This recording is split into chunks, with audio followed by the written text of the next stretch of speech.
Collector Ajay Singh Gangwar की Facebook पर विवादित पोस्ट पर मची हलचल अभी शांत भी नहीं हुई थी कि जिले के कलेक्टर और एडीएम के खिलाफ जिले के प्रशासनिक कुनबे में पदस्थ नायब तहसीलदार ने मोर्चा खोल दिया है। नायब तहसीलदार अरुण चंद्रवंशी ने जिले के कलेक्टर अजय सिंह गंगवार और एडीएम विनय कुमार धोखा पर गंभीर आरोप लगाते हुए करीब 49 पन्नों की एक शिकायत राष्ट्रपति, प्रधानमंत्री, आयकर और प्रदेश के बड़े अधिकारियों को की है, जिसमें आपदा के दौरान मुआवजा राशि में घोटाले के आरोप सहित वित्त मंत्रालय से आय के संबंध में जांच की मांग तहसीलदार द्वारा की गई। पत्र में गृह मंत्रालय से दोनों अधिकारियों को जिले से बाहर कर दंडित करने की मांग करते हुए अपनी पीड़ा अरुण चंद्रवंशी ने जाहिर की। उनका आरोप है कि दोनों ही अधिकारियों द्वारा उन्हें मानसिक प्रताड़ना दी जा रही है और जिले के जावद तहसील में पोस्टिंग के बाद भी उन्हें नीमच मुख्यालय पर अटैच किया गया। इसके साथ ही उन्हें आवास भत्ता भी नहीं दिया जा रहा। हम लोगों को रिपोर्टिंग कोड दी जानी थी, वो कोड दी जानी थी, पर नीमच में ऐसा हुआ कि जिन लोगों के ऊपर आपराधिक प्रकरण दर्ज थे, जिन अधिकारियों के ऊपर जो भिंड मुरैना में मारपीट करके आए, उन्होंने और जिनके ऊपर विचारण न्यायालय में केस चल रहे हैं, उन सभी अधिकारियों ने यहाँ कोर्ट में बैठ के फैसले दिए और हमें एलएलबी पास होने के बावजूद भी रिपोर्टिंग कोर्ट तक नहीं दी गई। पहला मामला तो ये था। दूसरा मामला ये था कि हमें रात भर ड्यूटी लगाई गई, संलग्न रातों तक, रात 10 से सुबह 10 बजे तक ड्यूटी लगाई गई बिना, और अगले दिन ये अपेक्षा भी की जाए कि हम यहाँ आ जाएं और अपने प्रेजेंट डाल दें, तो वो भी चीज संभव नहीं। भाई आप या तो रात में काम करा लीजिए या दिन में काम करा लीजिए। इसके बाद जो है इस तरह से प्रताड़ना घटना निरंतर बन रही है। और आवास के लिए हमारा जो आवास थे, यहाँ पे आवास दूसरे लोगों को दे दिया, कहीं आवास चपरासी को दे दिया, कहीं आवास किसी अन्य वरिष्ठ व्यक्ति को पता के दे दिया, जबकि उसका ट्रांसफर हो चुका है। तो ऐसे लोग डबल आवासों पे कब्जा करके बैठे हैं, शासकीय आवासों पे, और हमारे पास के लिए 1 साल होने को आया और यहाँ हमारे लिए आवास उपलब्ध नहीं है। तो इस प्रकार के मामले हैं। हमारे जो भत्ते हैं वो भी स्वीकृत नहीं हुए, ये सारी बातें। इसके बाद ये हुआ कि जो बाढ़ वाला जो मामला है रामपुरा केस में ये है कि वहां पर जो बाढ़ पीड़ित है, अब बाढ़ प्राकृतिक आपदा थी या बाढ़ लाई गई, ये एक जांच का विषय है, क्योंकि गेट जो है समय पे खोले नहीं गए। ठीक है, अब गेट समय पे नहीं खोले गए।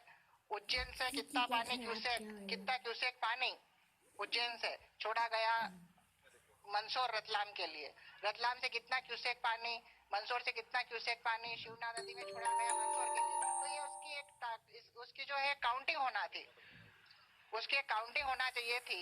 और वो क्यूसेक पानी कितना छोड़ा गया वो सब इंजीनियर्स वगैरह लोग बताते, पर वैसा कुछ भी नहीं किया गया। और एकदम से जहाँ पर जो है जो डैम की क्षमता थी, उस डैम की क्षमता से ज्यादा पानी छोड़ने की बात हुई होगी, तभी ऐसी स्थिति हुई कि मतलब जो है ओवरफ्लो हो गया, और उसके कारण हजारों लोग, सैकड़ों गांवों के लोग प्रभावित हो गए। राज्य शासन को करोड़ों रुपया केंद्र की सरकार से मांग के बैठना पड़ा। अच्छा चलिए, वो हो गया। अब इसके बाद में जो बड़े जो सरकार है, सरकार के को गलत जानकारी अधिकारियों ने दी, गलत जानकारी उनकी दी गई, मिसगाइड उनको किया गया, करोड़ रुपया बंटवा दिया गया। अब बंटवा दिया गया तो बाद में पता चला कि उसमें करप्शन हुआ।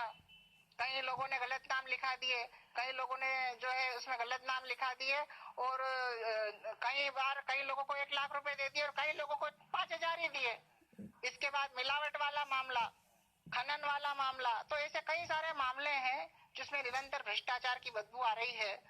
भाई सभी आर्थिक भ्रष्टाचार हुआ है सबसे ज्यादा।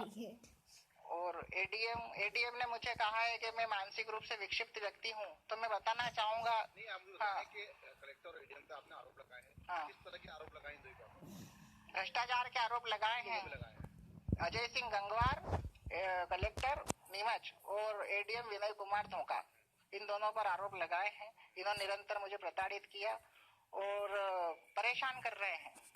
रोजाना जो है जावद से नीमच जो है ड्यूटी पर बुलाया जा रहा है, ये बताया जा रहा है कि आप यहाँ आइए, अटेंडेंस लगाइए। तो क्या अटेंडेंस लगाने के लिए मध्य प्रदेश शासन ने मेरी थोड़ी ना नियुक्ति की है। मुआवजे में जो है अनियमितताएं बढ़ती गई। मैंने बताया ना कि कई लोगों को 1 लाख रुपए दिए गए और कई लोगों को 5,000 ही दे दिए। तो ये भाई उसमें कहीं ना कहीं तो अनियमितता है, तो जांच का विषय है। कि कैसे जो हुआ सब काम। देखिए मैंने 49 पेज की शिकायत की है, उसमें जो आप लोगों ने मीडिया के बंधुओं ने जो प्रकाशित की है समाचार, उन्हीं को मैंने आधार बनाया है। और इसके अलावा मैंने प्राइम मिनिस्टर को की है। सबसे पहले मैंने अपने जो विभाग के प्रमुख थे संभाग आयुक्त महोदय अजीत कुमार जी, उनको मैंने सबसे पहले शिकायत की थी, सबसे पहले उन्हीं को शिकायत की थी। इसके बाद फिर मैंने प्रमुख सचिव महोदय को की, और बिल्कुल मैंने पॉइंट टू पॉइंट प्रोटोकॉल का पालन किया। मुख्यमंत्री जी को की, प्रधानमंत्री जी को की, केंद्रीय गृह मंत्री को की, इनकम टैक्स डिपार्टमेंट में की, आयकर विभाग को की, वित्त मंत्रालय को की, और इस तरह से ह्यूमन राइट्स कमीशन में की। और जब सब जगह सुनवाई नहीं हुई तो अनुसूचित जाति आयोग और भी, राष्ट्रीय अनुसूचित जाति आयोग भी में मैंने एप्लीकेशन दी है। और इस तरह से मैं न्याय के लिए लड़ने की कोशिश कर रहा हूँ। मैं माननीय न्यायालय के समक्ष जाऊंगा। मैं भारत के संविधान के अनुसार जो भी न्याय पाने की प्रक्रिया है वो सब करूंगा। अभी हाल ही में मुझे विनय कुमार धोखा जी ने ये कहा, आज ही मैंने एक समाचार पत्र में पढ़ा कि मुझे मानसिक रूप से विक्षिप्त बताया गया। तो मैं उनको बताना चाहता हूँ मीडिया के माध्यम से कि मैंने बीएससी किया है कंप्यूटर साइंस में, एमए पत्रकारिता में किया है, पढ़ाया भी है पत्रकारों को, एमए समाज शास्त्र में किया है, एमए लोक प्रशासन में किया और एलएलबी किया है। और हिंदुस्तान में कोई ऐसा आईएएस आप मुझे बता दीजिए जिसके पास इतनी उपाधियां किसी विश्वविद्यालय ने किसी को दी हो, ऐसा एक भी आईएएस बता दीजिए। और ये लोग जो निरंतर, अभी कलेक्टर ने ऐसा आरोप लगाया था अपनी फेसबुक पर कि जो बहुत काफी आपत्तिजनक था। मीडिया के मामले में भी उन्होंने कहा कि मीडिया वालों ने दिल्ली में दंगे करवाए। तो इस तरह के आरोप एक प्रशासनिक अधिकारी को नहीं लगाने चाहिए। थोड़ी संयमता से जो है अपने पक्ष रखना चाहिए। और वो उनके विचार कुछ तो भी हैं जो निरंतर जो है वो अपने विचारों को अभिव्यक्ति दे रहे हैं, जो कि गलत है। शिकायत में आपदा के समय केंद्र व राज्य सरकार की ओर से जारी राशि में भ्रष्टाचार और मुआवजा वितरण में बंदरबाट के आरोप कलेक्टर व एडीएम पर लगाते हुए जांच की मांग नायब तहसीलदार द्वारा की गई। इधर मामले में कलेक्टर ने फिलहाल चुप्पी साध रखी है, तो वहीं एडीएम विनय कुमार धोखा अपने बचाव में सर्विस रूल और अनुशासन की बात कह रहे हैं। उन्होंने तहसीलदार को मानसिक रूप से विक्षिप्त बताया। साथ ही एसडीएम ने यह भी कहा कि तहसीलदार की नौकरी कलेक्टर की कलम पर निर्भर रहती है। अब वैसे मेरी राय में तो नायब तहसीलदार द्वारा जिस प्रकार की शिकायत की गई है वो किसी भी प्रकार की कमेंट योग्य ही नहीं है, क्योंकि उसकी जो भी बातें हैं वो पूरी तरह से अनर्गल है और उनके ऊपर कोई भी प्रतिक्रिया देने योग्य ही मैं नहीं समझता हूँ।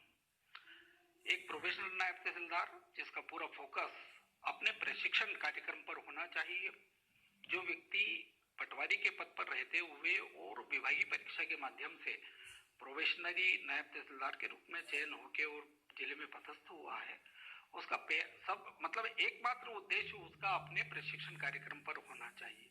लेकिन यहाँ ये देखने में आ रहा है कि ये जो बंदा है ये कुछ तो ऐसा लगता है कि साइको है। निश्चित रूप से मतलब एक सामान्य जो व्यक्ति होना चाहिए और उसका जिस तरह से आचरण होना चाहिए वो उसके व्यवहार में कहीं भी परिलक्षित नहीं होता है। जहाँ तक शिकायतों का प्रश्न है, कलेक्टर साहब की कार्यप्रणाली में पिछले 3 वर्ष से अधिक समय से यहाँ हूँ, तो हमें किसी प्रकार का कोई स्पष्टीकरण देने की आवश्यकता नहीं है। हमारे कार्य से, हमारे व्यवहार से सब भली भांति वाकिफ है। और बाकी इसके संबंध में यदि वरिष्ठ अधिकारियों से इस शिकायत के संबंध में कोई भी जानकारी प्राप्त चाही जाएगी तो हम जरूर भेजेंगे। नौकरशाही में रहते हुए प्रशासन के वरिष्ठ अधिकारियों के खिलाफ नायब तहसीलदार का यह साहसी कदम बताया जा रहा है, तो वहीं एडीएम विनय कुमार धोखा ने इसे आपत्तिजनक बताते हुए नियमों का उल्लंघन करार दिया। शिकायत में दोनों ही अधिकारियों के खिलाफ घोटाले, भ्रष्टाचार, खनन माफियाओं को संरक्षण और आपदा के बाद गांव के नक्शे गायब करने जैसे गंभीर आरोप लगाए हैं। मामले में सामाजिक कार्यकर्ता परमजीत सिंह ने इसे असंवैधानिक बताया। उन्होंने कहा कि एडीएम एक संवैधानिक पद पर बैठे हैं, यदि उनके खिलाफ कोई भी शिकायत की गई है तो उसमें जांच पर निर्भर होना चाहिए, न कि किसी को विक्षिप्त करार देना। यह एक प्रकार की शिकायतकर्ता को खुली धमकी एडीएम द्वारा दी गई। नहीं, ये एक संवैधानिक पद पर बैठे हुए व्यक्ति हैं एडीएम महोदय, और अगर कोई ऐसी शिकायत इनके पास आती है, कोई अगर जवाबदार अगर अधिकारी अगर जो भी तहसीलदार इनका अगर इस प्रकार की शिकायत अगर वो करता है जिसमें कि भारी भ्रष्टाचार कहीं कहीं हुआ होगा, बाढ़ पीड़ितों का जो पैसा मुआवजा बांटने के से संबंधित था, अगर इस प्रकार की शिकायत उनके द्वारा की गई थी तो निश्चित रूप से इनका ये दायित्व बनता था, ये संवैधानिक पद पर बैठे हुए हैं, कि उसकी विधिवत रूप से जांच करवाते। मगर इन्होंने जांच न करवा करके एडीएम महोदय विनय कुमार धोखा जी ने उन्हें विक्षिप्त कहा है। अचंभा लगा कि इस प्रकार से एक संवैधानिक पद पर बैठा हुआ एडीएम विनय कुमार धोखा एक तहसीलदार के लिए ऐसे विक्षिप्त शब्दों का इस्तेमाल कर रहा है और ये कह रहा है कि इनकी जो नौकरी है, सर्विस है, वो कलेक्टर महोदय की कहीं ना कहीं कलम पर टिकी हुई है। तो ये निश्चित रूप से कहीं ना कहीं एक धमकी समझी जाएगी कि अगर आप इस प्रकार के भ्रष्टाचार के मामले उठाते हो, चाहे आप तहसीलदार हो या कोई भी हो, तो आप कहीं ना कहीं जो है आपके ऊपर बड़ी कोई कार्रवाई ये कर सकते हैं और आपको ये डिसमिस भी करा सकते हैं। तो इस प्रकार की ये एक बयानबाजी एक एडीएम के द्वारा की जाना एक अशोभनीय है और हम इसकी भर्त्सना करते हैं और इसकी शिकायत हम जो है उच्च लेवल तक मुख्यमंत्री और केंद्र सरकार तक भी करेंगे।